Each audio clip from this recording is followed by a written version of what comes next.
Olá, tudo bem? Meu nome é Jéssica, eu sou cofundadora da Greenest Post e hoje a gente vai conversar sobre pegada de carbono no mercado de carbono. Para falar sobre o assunto, a gente convidou a Alessandra Gaspar Costa, que é diretora executiva da Pser Brasil. A Pser Brasil é uma empresa especializada na área de certificação, auditoria, verificação, validação e formação. Ela tem experiência comprovada na verificação e validação de emissões de gases de efeito estufa,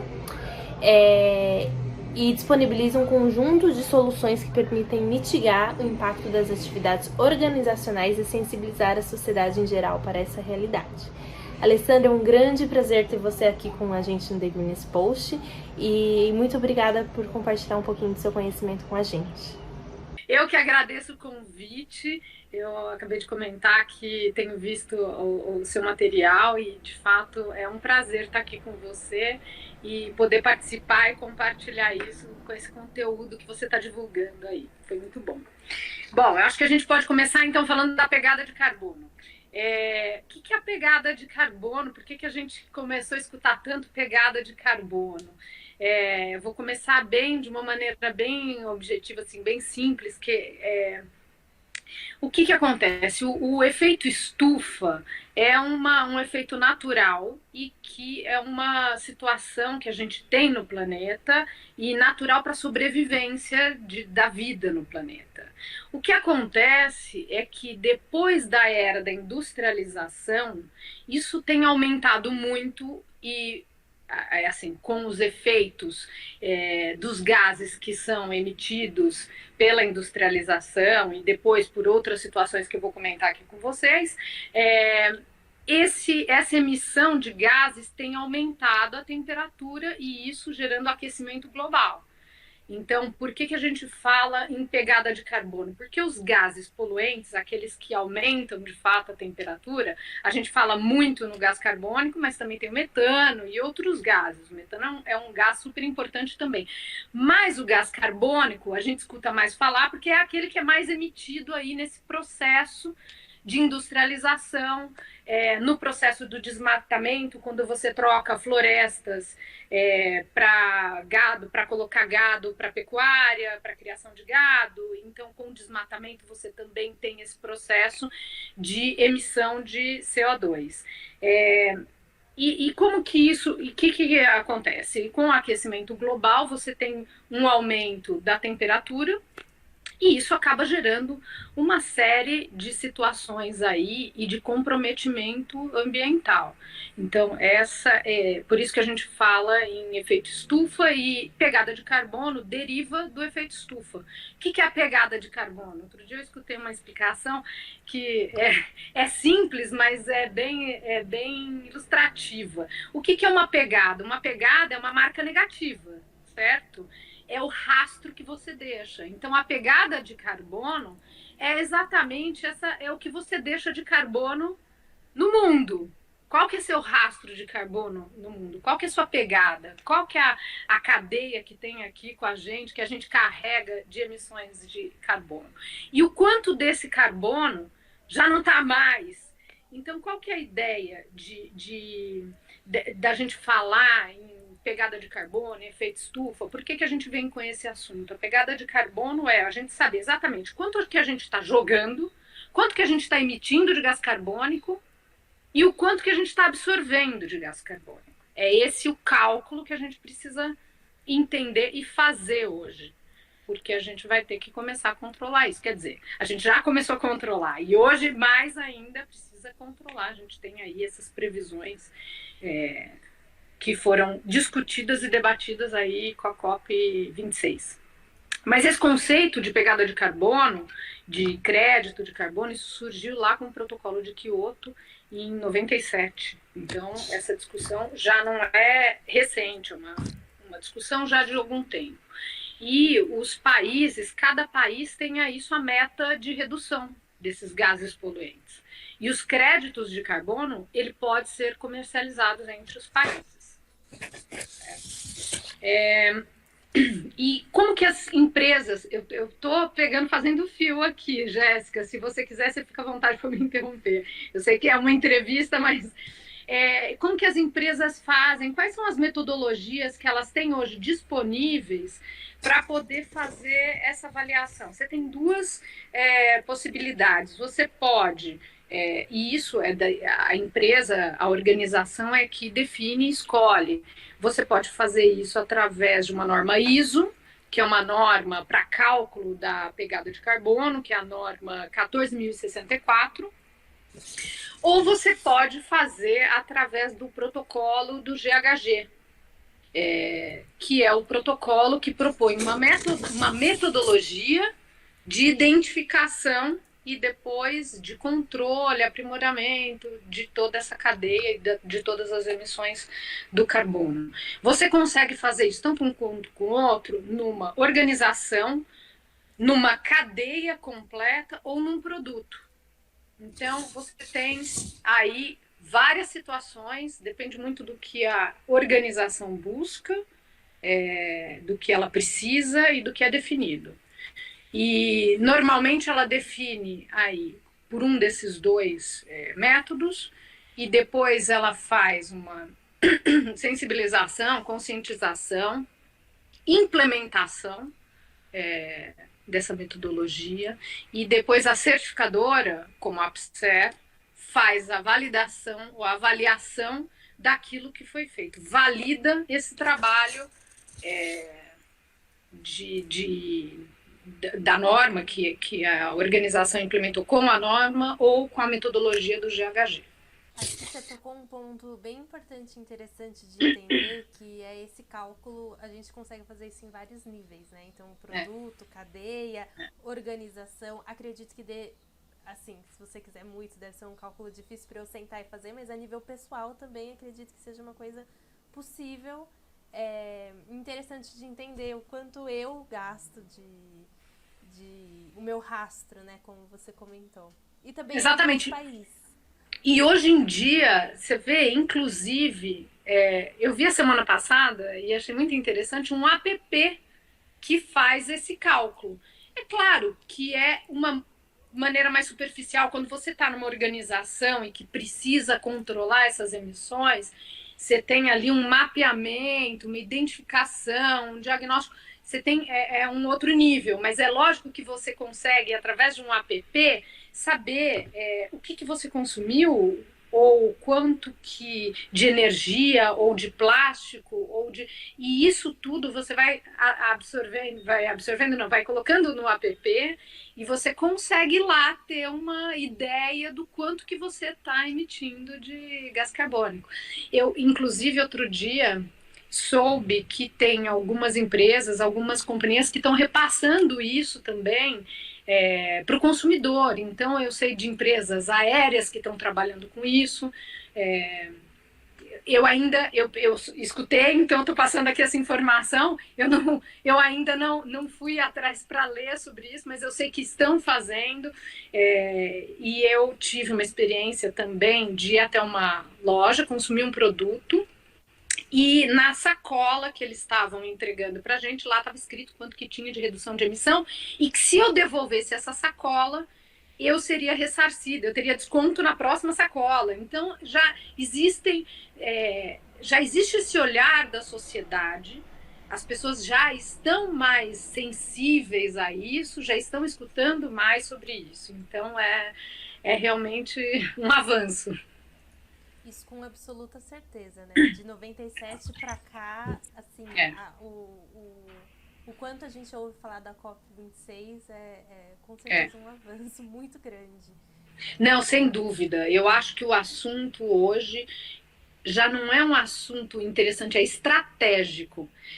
A sociedade como um todo escuta, mas para as organizações, para o poder público, para o privado, isso já faz parte da estratégia. Quando a gente começa a falar em sustentabilidade, não tem como não considerar essa situação da pegada de carbono.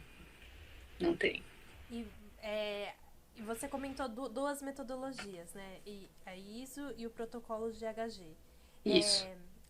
Existe uma melhor, uma pior? Ou não. Existe Existe a mais adequada e aquela que a empresa acha que é mais adequada para a sua organização, ou em algumas situações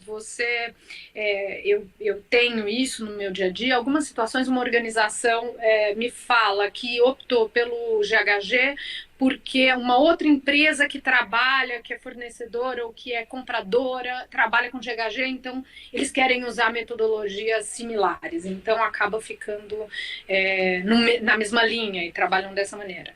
Agora, existe sim lá suas nuances, algumas conseguem trabalhar a organização pura e simplesmente na organização. A ISO tem um envolvimento maior, às vezes considera desde o produto que entrou e como entrou. Então, todas essas especificidades têm que ser consideradas, e é claro que um bom consultor ou uma empresa que faz essa verificação vai poder prestar essa orientação, dar essa orientação. Agora, é visível as empresas que partem, que fazem a verificação, é nítido assim, um aumento de visibilidade, de competitividade. Por isso que eu falo que é estratégico, já não é perfumaria. E à medida que as organizações se prepararem para essa situação, elas também vão estar se preparando, porque, quer queira ou quer não, a regulamentação vai chegar e elas vão ter que cumprir. Então, é sempre melhor já se antecipar e estar mais preparado para isso, porque você tem algumas situações, algumas possibilidades para conseguir cumprir essa metodologia e fazer funcionar, cumprir com uma redução ou com uma neutralização, que ou você implementa um sistema ambiental robusto, que consiga otimizar os seus processos, ou você vai ter que investir, a organização investe em novas tecnologias, que tem um custo, e também é sempre mais difícil fazer isso do dia para a noite. Então, com certeza, as empresas e organizações que já estão planejando para isso, acabam tendo uma certa facilidade depois nessa apresentação. Então, eles acabam tendo algum tipo de consultoria ou ajuda técnica para implementar, e eu acredito, pelo que você me falou, o principal objetivo desse cálculo da pegada de carbono é conseguir reduzir ou neutralizar. Exatamente. Agora, o que acaba acontecendo, vou aproveitar o gancho para te falar e entrar um pouquinho no mercado de crédito de carbono, porque você tem situações onde as organizações não conseguem reduzir ou não conseguem neutralizar. E o que acontece? Ela tem aí o mercado de crédito de carbono para conseguir apresentar isso, para conseguir fazer isso. Se ela não tem como, na sua estrutura, enxugar, melhorar, otimizar ou investir, então ela vai para o mercado de crédito de carbono, que existe. O que não pode existir, e é um receio, e a gente tem que tomar muito cuidado, essa situação de você acabar não indo atrás e não melhorando o seu sistema, enquanto tem lá disponível, porque tem um cálculo aí que as empresas vão fazer, se vale mais a pena investir em tecnologia ou comprar o crédito de carbono. E é essa a situação. Então, e a gente não pode... assim, isso tem um risco, que se você aumenta também o valor do crédito de carbono, o que pode acontecer são que os países que ainda estão em desenvolvimento, que não têm condições, ou que ter mais dificuldade para comprar os créditos de carbono. Que, como todo mercado, ele acaba aumentando e diminuindo o preço de acordo com a demanda. E exatamente. A empresa fica suscetível. Exatamente. Imagina se vem uma regulamentação agora e fala que você tem que neutralizar seus créditos. Você não tem tempo para conseguir otimizar os seus processos e fazer isso, ou dinheiro para investir em novas tecnologias que você vai buscar no mercado. Isso naturalmente vai aumentar o valor do crédito de carbono, sem dúvida. Quanto mais a gente olhar para isso, quanto mais as empresas estiverem engajadas e tendo que cumprir isso, porque os países têm metas, isso são metas e agora são metas que foram definidas e que têm que ser cumpridas. Então, isso acaba gerando essa questão aí do mercado. Não sei se é uma pergunta muito básica, mas quem que vende, quem que vende esses créditos? Quem são essas? Esses créditos são negociados nas bolsas. No Brasil, ele é negociado na BMF, bolsas de mercado futuro. Na Europa, a gente tem uma bolsa lá na União Europeia que negocia também créditos de carbono. E nos Estados Unidos, a gente tem a Bolsa de Chicago. Isso mostra a importância que o tema está tendo para atingir esse nível, né, para já estar na bolsa, já está sendo negociado em bolsa. E daí, acho que uma reflexão seria o mercado do crédito de carbono como um remédio, mas que a verdadeira saída assim, é ter uma vida mais saudável e não tomar o remédio. Então, realmente, entender como a sua empresa pode reduzir e até neutralizar o que a sua empresa gera. Sem dúvida, sem dúvida. Exatamente. É isso mesmo. Eu acho que essa... E assim, é uma conclusão que a gente chega e que o outro é paliativo, né? O crédito é paliativo. A gente tem que trabalhar aí na causa e, de fato, vai ter que ter uma atenção agora para isso. E, Alessandra, se você for para fazer um balanço, quantas empresas, em média, você acha que hoje em dia tem prestado atenção?